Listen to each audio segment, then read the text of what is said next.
Terima kasih pemirsa, masih bersama saya Faskal Wirman di Liputan Metropolis. Pemirsa, Gubernur Sumatera Selatan Herman Deru gerak cepat menanggapi keluhan warga terkait kondisi jalan Palembang Betung yang rusak parah dengan telah menyurati dan menghubungi langsung Dirjen Bina Marga Kementerian PUPR.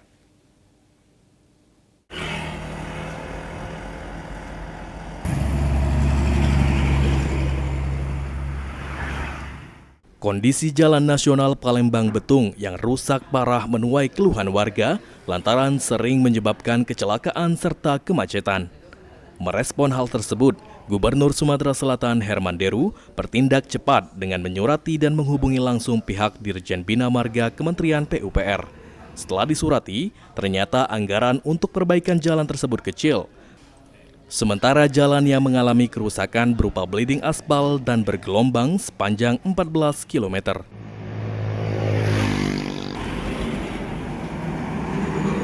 Sudah saya sudah hubungi kementerian, saya hubungi Pak Dirjennya langsung, Pak Roy, dan sudah saya surati. Ternyata anggaran mereka sangat kecil, sementara jalan yang bleeding itu 14 km.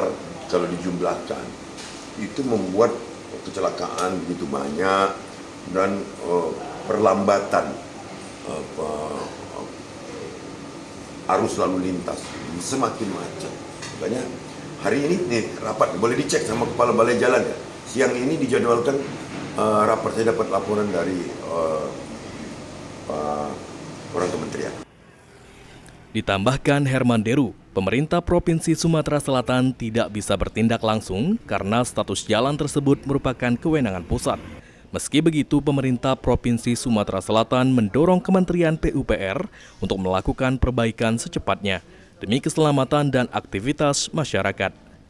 Ilham Wahyudi, PAL TV.